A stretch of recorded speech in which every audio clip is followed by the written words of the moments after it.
제가 설교 말씀을 한 번은 신약, 한 번은 구약 왔다 갔다 하면서 우리 성도님들에게 별미를 매주 준비해서 드리잖아요. 아멘. 지난주에 구약했다, 이번 주에는 또 신약을 하는데 그 중에 야고보서를 오늘은 택해봤습니다. 야고보라고 우리가 명하는데 그런데 성경에는 야고보라는 이름이 참 많아요. 우리나라에도 무슨 김아무개 하면 이름이 쭉 나와요. 제가 전에 있던 교회에서는 그 한 이름을 가지고 F까지 나왔어요. A, B, C, D, E, F까지 동일한 이름이. 그랬을 때 참 지혜롭게 아무개 A, 아무개 B, 아무개 C 이렇게 하는데 성경에도 야고보서 도대체 누가 썼을까? 성경에 야고보라는 이름이 많이 나오는데, 그런데 자, 야고보는 첫 번째 예수님의 동생 야고보가 있습니다. 자, 두 번째 세베대의 아들 야고보가 있습니다. 세 번째는 알페오의 아들 야고보가 있고요. 네 번째는 예수님의 제자인 유다의 아버지 야고보가 있는 것입니다. 자, 그랬을 때 이 네 명 중에 오늘 야고보서를 기록한 야고보는 바로 첫 번째인 예수님의 동생 야고보입니다. 아셨죠? 아멘. 요한복음 7장 5절에 보면은 예수님의 동생인 야고보는 예수님의 공생의 기간 동안에는 예수님이 메시아인 것을 의심하였어요. 나와 똑같은 형제인데 나와 똑같이 아버지와 어머니에 의해서 난 것을 생각하죠. 그래서 나의 큰 형인데 어떻게 저분이 메시아란가 라고 생각하면서 항상 마음속에 의구심을 품고, 그래도 형이기 때문에 형을 졸졸 따라다녔죠. 따라다니긴 했지만 그 심중에는 믿음이라는 건 찾아볼 수가 없었던 것입니다. 한 부모 아래서 태어난 형제로서 인정하기 참으로 어려운 것입니다. 가까운 사람일수록 자기 주변 사람 인정하기가 어려워요. 그러나 야고보는 예수님을 형으로만 알고 있다가 예수님이 십자가에 못 박혀서 죽으시고 3일 만에 부활하신 것을 목격합니다. 그 이후에야 비로소 예수님이 하나님의 아들입니다 라고 고백을 한 것이죠. 자, 이 내용을 두고 바울은 고린도전서 15장에서 예수님의 부활하신 후의 모습을 게바에게 보이시고 12 제자에게와 500의 형제에게 보이시고 야고보에게 보이셨다라고 썼습니다. 그 야고보입니다. 그 후에 모든 사도에게 보이셨다고 기록도 하고 있죠. 다른 사도들과 함께 그는 복음 전파 사역에 동참하였습니다. 사도행전을 보면 또 야고보는 베드로와 요한과 함께 예루살렘 교회에서 최고 지도자가 되어서 교회를 다스리고 복음을 전하는 사역을 감당한 사람입니다. 그리고 바로 그 예루살렘 교회에서 파견된 선교사들 많이 있죠. 그 선교사들을 그들은 도와주기도 하고 선교 보고를 받았던 것을 우리는 성경을 통해서 알 수가 있습니다. 그래서 야고보의 역할은 바로 베드로와 같이 동일 선상에서 베드로와 또 요한과 또 예수님의 동생 야고보, 이 세 사람은 동시에 지도자 역할을 했는지는 알 수 없으나 예루살렘 교회 지도자라는 것이죠. 지도자이면서 세계 선교를 지금 총괄하고 있었던 사람입니다. 그 신앙적인 특징은 바로 사도행전 21장에 잘 나타나는데, 그 야고보는 바로 복음 전파에 노력을 기울였는데, 그는 자신의 역할을 다 하다가 유대 전쟁이 일어나기 전 AD 62년경에 죽임을 당했어요. 그 야고보입니다. 자, 이 야고보서의 기록 목적은 무엇일까요? 당시 로마의 지배를 받고 있던 이 유다, 이 나라, 바로 네로 황제로부터 박해로 인하여서 주변의 사람들, 네로 황제로 인한 직접적인 박해는 바로 로마에 있는 그리스도인들이죠. 그 다음에 예루살렘에 있는 그리스도인들, 전 세계 로마의 영향력 안에 있는 모든 기독교인들이 지금 박해를 받고 있습니다. 이런 박해들, 이런 독자들, 이제 그 사람들이 독자가 되는 것이죠. 박해를 받고 있는 사람들. 자, 그 사람들은 바로 믿음으로 구원을 받는다는 그 바울의 이심칭은 교리에 익숙해 있었습니다. 그랬을 때 믿음이 있기만 하면은 구원 받는데 내가 왜 이렇게 구차하게 신앙생활을 하냐? 라는 그런 질문을 스스로에게 하는 것이죠. 왜? 내가 지금 핍박을 받고 있는데 내가 먼저 내 몸이 성해야 되지, 내가 편해야 되지, 나의 가족이 편해야 되지 라는 생각인 것이죠. 믿기만 하면 구원 받는다고 했으니 내가 좀 더 안식하며 예수를 믿자라는 거. 자, 그런 마음들은 계속해서 그 성도들 간의 사랑이 식어지고 있습니다. 하나님을 향한 믿음이 식어지고 있습니다. 그러다 보니까 말과 행동이 거칠어지고 서로 성도들 간의 교제가 단절되는 현상이 일어나고 있습니다. 또한 환난과 핍박 가운데 그 성도들이 지금 고통을 당하고 있을 때 바로 야고보는 그들을 격려하고 그들을 새롭게 말씀으로 이끌어가기 위하여서 오늘 말씀을 기록한 것입니다. 격려하고 인내하고 올바른 생활을 통하여서 사랑의 관계를 회복하고 참된 성도의 삶을 다시 회복하라는 그러한 메시지가 되는 것입니다. 아멘. 그러한 목적을 가진 야고보는 오늘 본문에서 말씀하십니다. 시험을 당하거든 온전히 기쁘게 여기라는 것입니다. 아멘. 시험은 성도를 훈련하는 과정에서 나타나는 현상입니다. 우리 교회 1:1 제자 양육 공부를 하였고 또 앞으로 또 할 것입니다. 그 제자 양육 책에 보면은 13주째 내용이 있습니다. 자, 시험. 자, 시험을 다루는 삶에 대해서 나오는데 바로 그 챕터에는 시험과 유혹이 나오죠. 시험이라는 것은 무엇인가? 바로 하나님이 성도를 성숙시키기 위해서 이행하는 테스트입니다. 우리 선생님이 학생을 테스트할 수도 있죠. 무슨 운동 감독이 그 선수를 테스트할 수도 있죠. 얼마나 열심히 하는가, 진실되기가 이 경기에 임하는가 테스트할 수 있죠. 하나님도 마찬가지입니다. 사랑하는 아무개 성도야 부르면서 그 성도의 신앙을 테스트하고 있습니다. 이게 바로 시험인 것입니다. 자, 두 번째 유혹이라는 게 있습니다. 유혹. 그 유혹이라는 것은요, 사탄이 성도들을 넘어뜨리기 위한 유혹입니다. 자, 이 유혹은 하나님이 행하시는 게 아니죠. 바로 사탄이 행하는 것, 유혹, 템테이션이라고 이야기하는데, 이 유혹은 바로 온전하게 사탄이 잘 믿는 성도들을 소삭해서 넘어뜨리라는 것이죠. 예, 넘어뜨려요.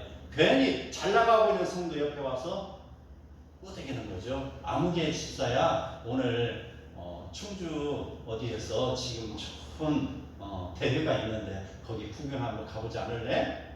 그런 속삭임이 있는 것이죠. 그 유혹입니다. 그 유혹을 물리치고 오늘 성도님들 많이 오셨네요. 아쉽지만 오늘 못 오신 성도님들 더욱더 믿음으로 굳건히 서기를 바랍니다. 아멘. 이러한 바로 시험과 유혹의 차이점은 분명히 있고요. 자, 시험을 겪는다, 유혹을 겪는다, 이 과정을 시련이라고 합니다.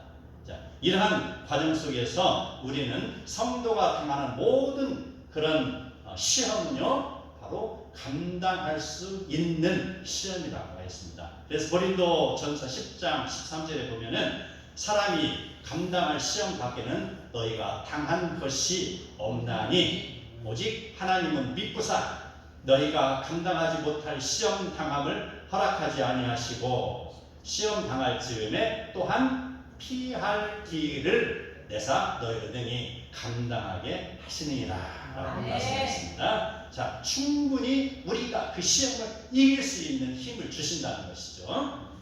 자, 야고보 사도는 시험을 이기는 방법 3가지를 오늘 말씀하고 있습니다. 자, 첫째는 바로 지혜를 가지는 것입니다. 두 번째는 바로 의심하지 말라는 것입니다. 세 번째는 바로 기도하라는 것입니다. 예, 지혜를 가지고 의심하지 말고 기도해야 된다. 자, 아멘. 시험을 이기기 위해서 우리는 지혜가 필요한데, 자, 지혜라는 것은요 바로 세상의 지식과는 다릅니다. 어떤 젊은 남녀가, 젊은 청춘이 이제 사랑이 불붙 일어납니다. 그런데 날마다 주의 말씀을 서로 묵상하는 사람이에요. 그런데 그 두 사람이 이제 서로 손잡고 멀리 여행을 갔다 옵니다.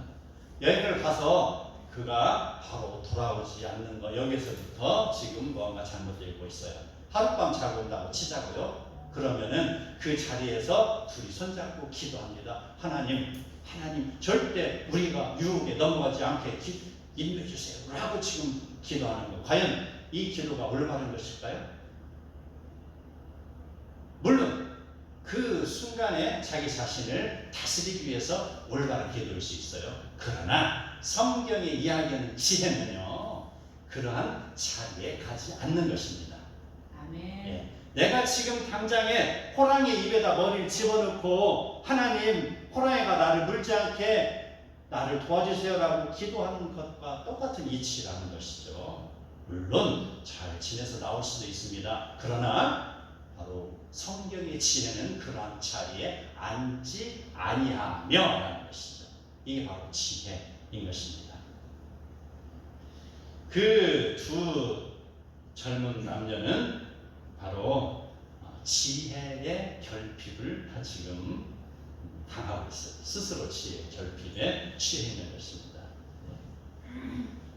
야고보서의 지혜는 바로 솔로몬이 하나님으로부터 받는 지혜와도 같은 것입니다.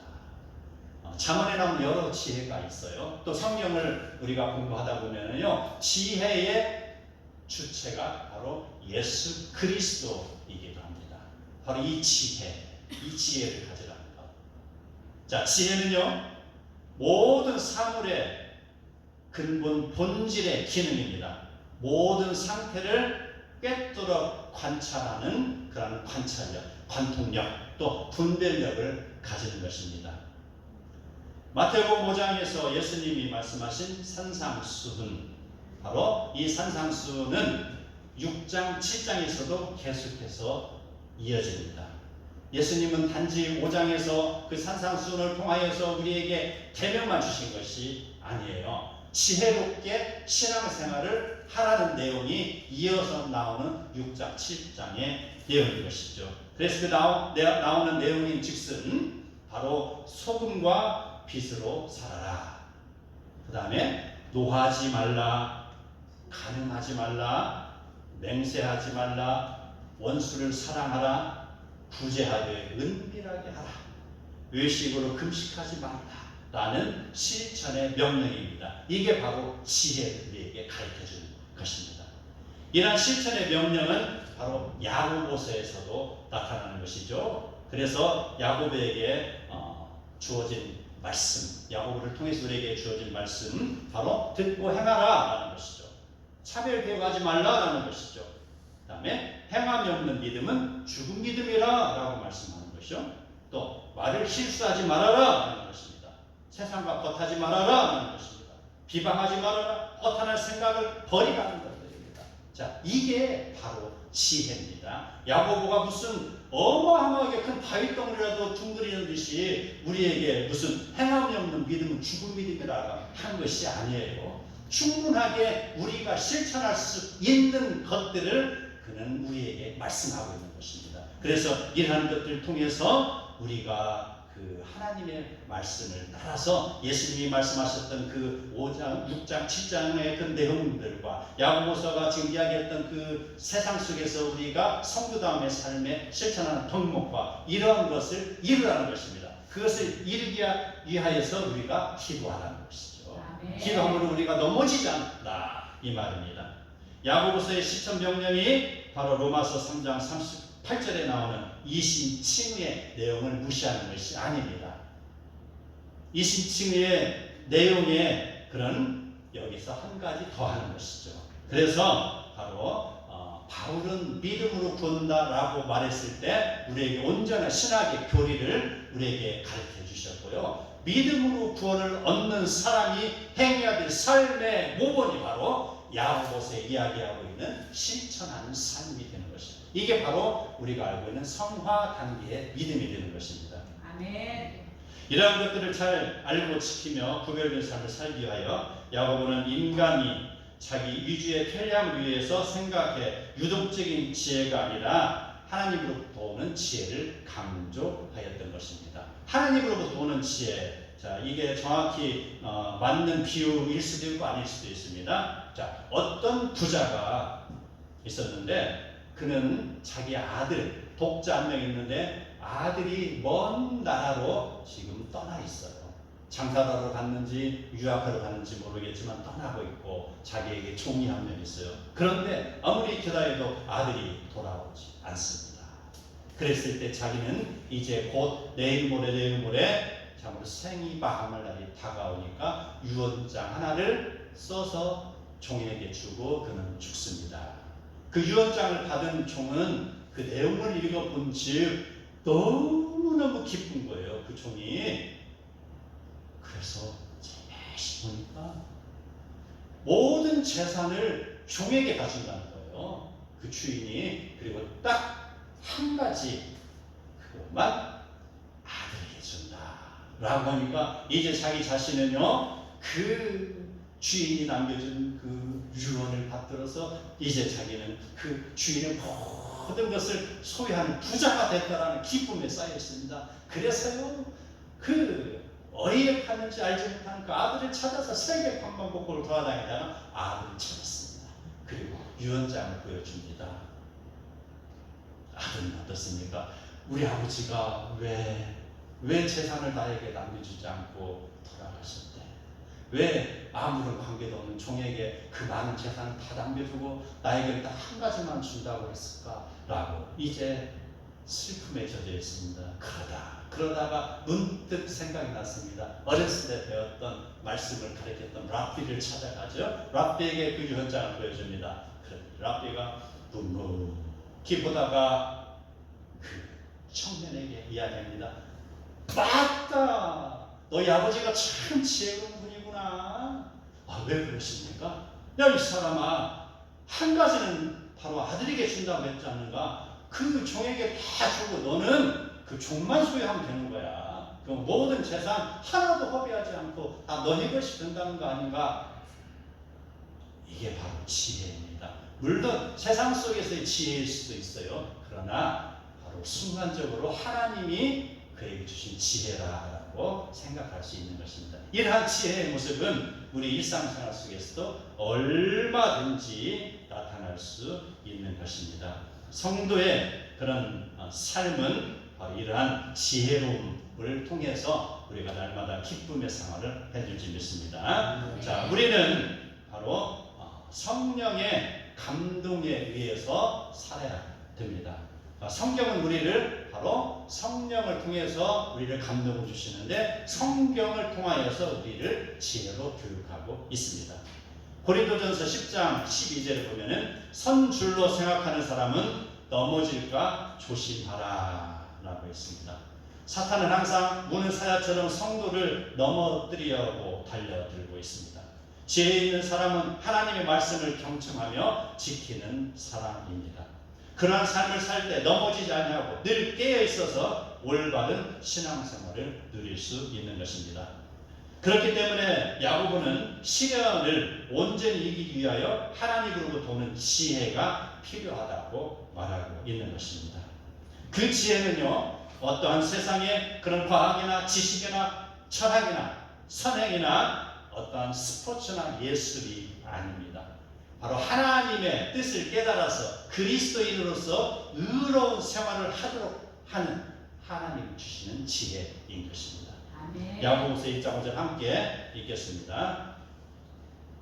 시작. 너희 중에 누구든지 지혜가 부족하거든 모든 사람에게 훈히 주시고 꾸짖지 아니하는 하나님께 구하라 그리하면 주시리라. 아멘. 자, 우리는 바로 그 지혜를 하나님께 간구해야 할 것입니다. 그랬을 때 모든 사람에게 후히 주시고 꾸짖지 아니하시는 하나님께 구하라 했습니다. 구하라. 하나님께 구하면 주신다라는 그런 것입니다. 두 번째, 시험을 이기기 위한 조건. 두 번째로 의심하지 말아라는 것입니다. 의심. 1장 6절에 보면은 오직 믿음으로 구하고 조금도 의심하지 말라고 했습니다. 자, 의심하는 자는 마치 바람에 밀려 요동하는 바다 물결 같으니라 라고 했습니다. 의심은 어떤 것을 있는 그대로 믿지 않는 것입니다. 의심은 언제나 사람을 불안하게 만드는 것입니다. 궁극적인 안식처는 바로 하나님밖에 없는데 그 하나님을 믿지 못하는 게 의심인 것이죠. 17세기 프랑스 철학자 데카르트, 그는 의심을 학문을 추구하는 방법이라고 했습니다. 의심이 부정적인 것도 있고 긍정적인 것도 있어요. 자, 그는 무엇이든지 의심할 수 있다라고 했습니다. 과학자는 과연 그럴까라고 의심할 때 더 나은 연구 성과물이 나올 수 있습니다. 내가 보고 있는 것을 그런 착시일 수도 있습니다. 내가 듣는 것이 환청일 수도 있습니다. 이러한 것이 있지만 그러한 과학자들은 자기가 의심하면서 새로운 것을 도전해 볼 때 그런 새로운 것을 창출하기도 하는 것이죠. 그러나 진정 바로 내가 보고 느끼고 이러한 것들이 그런 과연 세상의 이치와 진리로 다 규명될 수 없는 것들입니다. 그래서 내가 지금 무엇을 봤지만 잘못 볼 수도 있는 거 아닙니까? 내가 무엇을 들었지만 잘못 들었을 수도 있는 것입니다. 제대로 들었는데 그것을 내 그 머리에서 한번 소화하는 과정에서 내가 그것을 오해할 수도 있잖아요. 이런 여러 가지 상황들은 언제든지 일어날 수 있는 것입니다. 내가 오감을 통해서 느끼는 것은 언제든지 나를 속일 수 있는 것입니다. 우리가 바나나 우유인 줄 알고 마셨는데 그건 바나나 맛 우유였다는 것입니다. 3%밖에 안 되죠. 또 사막에서 오아시스인 줄 알고 열심히 달려갔는데 막상 가보니 신기루였더라. 자, 눈에 보이는 세상의 것은 바로 나를 언제든지 속일 수 있고 내 스스로가 속일 수 있는 것. 자, 데카르트는 신의 존재를 진리의 보증자가 아닌 기만자로 지금 보고 있습니다. 물론 그가 이야기했던 거 긍정적인 부분에 있어서 우리는 해석할 수 있지만 그는 바로 그런 신을 부정하는 신을 기만자로 보는 그런 교만이 그의 앞을 가리고 있습니다. 그래서 나는 생각한다. 고로 나는 존재한다. 라는 그런 말까지 만들어냅니다. 이 말을 가지고 지금 세상에서 수많은 사람들이 그 말을 되새기잖아요. 나는 생각한다. 나는 존재한다. 그 생각한다의 근원이 어딘지, 나는 존재한다의 근원이 어딘지, 나의 존재를 주신 분이 누군지도 그런 생각하지 않고 그저 그 명언 한마디에 그 사람들은 꼭딱 고개를 꾹꾹 숙이잖아요. 나의 존재를 어디서 찾는가? 자, 생각에서 존재를 찾고 존재에서 인생을 발견하고 이 인생에서 진리를 탐구하고자 하는 데카르트 주장은 바로 30년 전쟁이라는 암울한 상황 속에서 하나님의 부재를 주장하며 하나님의 없음을 주장하며 인간의 주체성을 찾으려는 데서 비롯된 것입니다. 하나님이 만든 세상에서 하나님을 의심하는 것이죠. 하나님을 기다려야 되잖아요. 기다리지 못하고 지금 당장 이 전쟁이 막을 내리지 않는다고 지금 하나님을 의심하고 있습니다. 누가요? 데카르트. 하나님을 의심하는 것은 하나님보다 하나님을 증명해 줄 어떤 권위를 기대하는 것과 또한 같습니다. 하나님이 보이지 않으니 사람들은 하나님을 믿지 못하며 눈에 보이는 세상을 섬기고 있습니다. 세상의 그런 철학이나 그런 세상의 우상이나 또 세상의 가치관을 섬기고 있는 것이 아닙니까? 그러면 지금 하나님이 눈에 보인다면 우주 만물에 보이지 아니하는 것의 존재는 어떻게 되는 것입니까? 어디서 왔다는 것입니까? 그 주체는 누구이라는 것입니다. 이에 대해서 히브리서 11장 6절 함께 읽겠습니다. 시작. 믿음이 없이는 하나님을 기쁘시게 하지 못하나니 하나님께 나아가는 자는 반드시 그가 계신 것과 또한 그가 자기를 찾는 자들에게 상 주시는 이심을 믿어야 할지니라. 아멘. 우리는 눈에 보여야만 믿는다면은 바로 보이지 않는 것을 믿는 것은 어렵습니다. 그러나 바로 하나님이 만드신 우주 그런 존재, 하나님이 우리에게 주신 우리 가족의 존재, 또한 여러 가지 그러한 진리, 성경 말씀, 이러한 눈에 보이지 않지만 하나님 우리에게 주신 것들이 많습니다. 이러한 것들은 바로 우리가 눈에 보이지 않지만 믿어야 되는 것입니다. 왜? 하나님은 전지전능하시고 무소부지하시기 때문에 우리가 눈에 보이지 않는 것 이상의 것을 하나님이 통제하고 있습니다. 지금 당장 우리가 보이는 것은요, 저는 이 두 개의 화분과 여기 앞에 계신 성도님밖에 없습니다. 그렇다면 지금 분명히 제가 믿는 것은 이 두 개의 화분과 성도님밖에 안 있잖아요. 눈에 보이는 것을 믿는다면. 그러나 눈에 보이지 않는 것을 믿어야 할 것입니다. 분명히 이 예배당 밖에 나가면 수많은 사람들이 있다는 것을 믿는 것입니다. 지금 이 세계를 벗어나면은 저 하늘에는 수많은 별들이 있다는 걸 믿어야 할 것입니다. 분명하게 사계절이 있고 봄, 여름, 가을, 겨울 속에서 우리에게 비를 주시고 햇빛을 주시고 많은 수확물이 있게 하신다는 것을 믿어야 할 것입니다. 이게 바로 믿음인 것입니다. 이러한 믿음의 근거에서 우리가 하나님을 믿는 것, 이게 바로 믿음인 것이고요. 바로 야고보 사도는 조금도 의심하지 말고 믿으라고 말하였습니다. 의심하는 자는 마치 바람에 밀려 요동하는 바다 물결과 같다. 아멘. 바다 물결같이 그런 흩어져 버리는 존재다라는 것입니다. 자, 세 번째, 시험을 이기기 위하여서 성도는 바로 믿음으로 기도를 해야 되는 것입니다. 하나님은 우리에게 성경을 통해서 말씀하였습니다. 우리는 하나님께 기도함으로 우리의 마음을 아릴 수 있는 것입니다. 기도는 하나님과 우리의 친밀한 교제를 완성하게 해주는 역할을 합니다. 바로 아까 말씀드렸던 예수님의 산상수훈, 그런 수훈이 있은 후에 바로 기도에 대해서 예수님은 말씀하였습니다. 자, 우리는 누구에게 기도를 해야 되는지 생각해 봐야 합니다. 자, 누구에게 기도를 합니까? 바로 기도하는 것, 성령의 사역을 통하여서 예수 그리스도의 이름으로 하나님 아버지께 기도하는 것입니다. 아시겠죠? 성령의 사역과 예수 그리스도의 이름을 통해서 하나님께 드리는 것, 이게 기도. 그래서 우리는 기도할 때 예수님의 이름으로 기도드립니다 라고 하고 있는 것입니다. 자, 이런 걸 통해서 우리는 하나님이 살아계시는 것을 믿어야 할 것입니다. 하나님을 찾는 자들에게 상 주시는 이심을 믿어야 할 것입니다. 우리는 언제 기도를 해야 될까요? 언제? 데살로니가전서 5장 17절에 이야기하고 있습니다. 쉬지 말고 기도하라고 했습니다.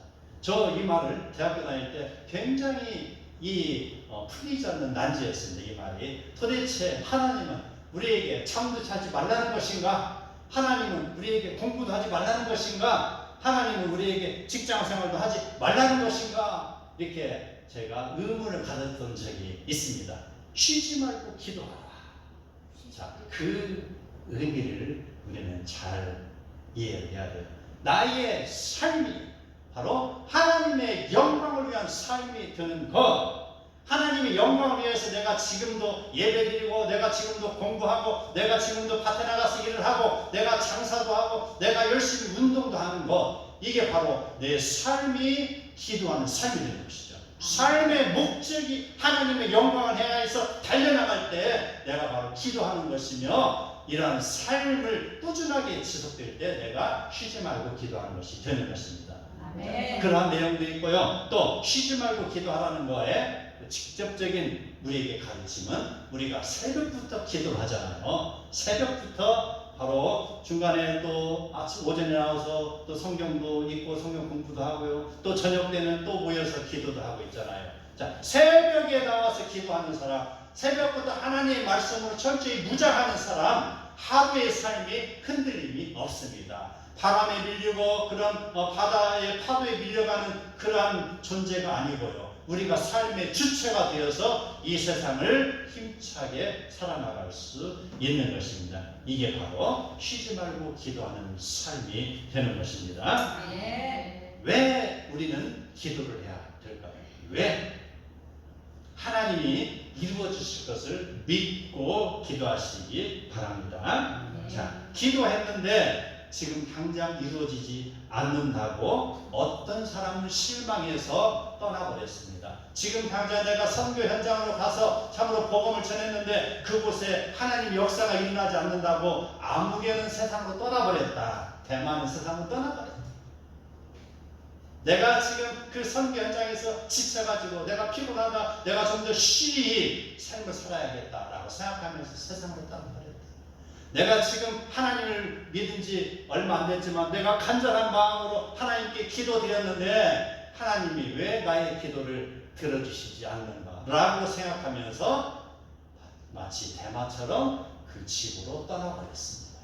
이러면 되겠어요? 안 되겠어요? 안 됩니다. 안 되겠죠. 하나님이 이루어 주실 것을 믿고 기도하시기 바랍니다. 아멘. 하나님께서는요, 바로 시간이 지나도 하나님의 뜻 가운데 이것을 이루어 주십니다. 구약의 말라기, 자, 말라기 시대에 그 이스라엘 사람들은요, 예수님의 오심을 애타게 기다렸어요. 그냥 기다린 것이 아니에요. 애타게 기다렸어요. 그래서 예수님을 엄청나게 기다리면서 지금 우리가 하나님께 예배드리자라고 하면서 예수님 기다렸는데 주변을 돌아보니까 왜 그렇게 날마다 기근이 옵니까? 농사는 제대로 되지 않습니다. 비가 내리지 않습니다. 우리의 백성들의 삶은 날마다 이렇게 피폐해져 있습니까? 지금 그 말라기의 사람들은 고난에 빠져 있습니다. 스스로 고통의 생각을 하고 있습니다. 믿음 없는 생각을 하고 있습니다. 그리고 그들은요, 형식적인 제사를 드리고 있습니다. 하나님은 바로 예수 그리스도를 이 땅에 보내시는데 그토록 그 이스라엘 말라기 시대에 대해 사람들이 애타게 부르짖었지만 하나님은 응답하셨어요. 400년 동안 응답하셨는데 그 응답이 무슨 응답이냐? 무응답이에요. 아무런 대꾸도 하지 않았습니다. 그래, 네가 신앙생활 한다면서 그렇게 더러운 떡으로 또 그렇게 병든 짐승으로 또 그렇게 네가 백성들을 핍박하는 것으로 그렇게 나에게 다가오고 있느냐 라고 하면서 스스로 느끼기에 400년 동안 무다가 있어요. 그리고 400년 후에 누구를 보내셨습니까? 이 땅에 바로 예수 그리스도를 보내신 것이죠.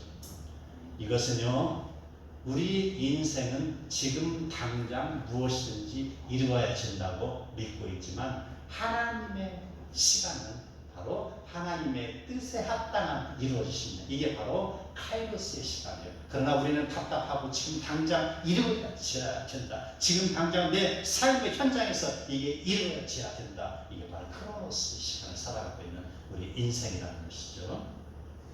우리는 바로 그러한 기도하는 것, 기도하는 성도, 이런 성도들 지금 당장 하나님이 들어주시지 않는다고, 지금 당장 나의 기도가 응답되지 않는다고 할지라도 우리는 끝까지 믿음으로 기도해야 할 것입니다. 아멘. 예수님이 제자들에게 그토록 교훈하고 그들 길을 인도하시고 그러면서 그 제자들이 바로 믿음을 가지고 승리하라. 바로 성령을 내가 너희에게 주노니 너희가 바로 성령의 힘을 입어서 세상 끝까지 복음을 전하라 라고 말씀하셨어요. 그리고 기도를 가르쳤습니다. 마태복음 7장 7절 함께 읽겠습니다. 시작. 구하라 그러면 너희에게 주실 것이요 찾으라 그리하면 찾아낼 것이요 문을 두드리라 그리하면 너희에게 열릴 것이니. 이어서 나오는 말씀이 구하는 이마다 받을 것이요 찾는 이마다 찾아낼 것이요 두드리는 이에게는 열릴 것이다 라고 말씀하고 있습니다. 자, 이러한 내용을 통해서 바울은 또 이렇게 이야기합니다. 빌립보서 4장 6절 7절에서 아무것도 염려하지 말고 다만 모든 일에 기도와 간구로 너희 구할 것을 감사함으로 하나님께 아뢰라. 아멘. 그리하면 모든 지향이 뛰어난 하나님의 평강이 그리스도 예수 안에서 너희의 마음과 생각을 지키시리라. 자, 아무것도 염려하지 말라고 하고 다시 기도와 간구로 구하라고 했습니다. 성경을 잘 읽어야 돼요. 염려하지 말고 이것은요 하나님께 해주실 것을 알고라는 거예요. 그리고 기도를 끝까지 해라라는 것이죠. 그래서 염려 없음, 그 다음에 기도는 항상 평행선으로 가는 것입니다. 이게 그래서 우리는 이 말 염려하지 말기 때문에 우리가 한번 툭 던지고 기도했던 거 하나님 다 들어주실 거야 라고 생각하면서 기도의 끈을 놓는 일이 없으시기 바랍니다. 끝까지 우리가 기도함으로 하나님께 다가갔을 때 하나님께서 우리의 기도를 들으십니다. 세상의 사람들은 시험을 당하면 이기지 못합니다. 그랬을 때 어떤 사람들은 문을 걸어 잠그고 방 안에 들어가서 울고 불구하고 있죠. 주로 아가씨들이 그러죠. 어떤 사람들은 그 시험을 당하며 자기의 신세를 한탄하며 술에 의존합니다. 어떤 사람들은요 더 이상 견디지 못해서 한강으로 훌쩍 뛰어내립니다. 그래서 가족의 마음을 아프게 하는 사람이 있죠. 야고보는 바로 시험을 당하거든 온전히 기쁘게 여기고 믿음으로 구하고 조금도 의심하지 말라고 했습니다. 그러므로 우리는 하나님이 주시는 지혜를 힘입고 하나님이 기뻐하시는 방법으로 살아야 할 것입니다. 아멘. 우리는 절대 의심하지 말아야 할 것입니다. 하나님이 계시기 때문에 하나님이 이루어 주실 것을 우리는 절대 의심하지 마시기 바랍니다. 아멘. 그리고 하나님이 해결해 주실 것이라는 믿음을 가지고서 나의 가족과 나의 주변 사람들 위해서 기도해야 될 것입니다. 아멘. 그리고 우리 함께 손잡고 하나님의 나라와 의를 이루어 가기를 축원합니다. 아멘.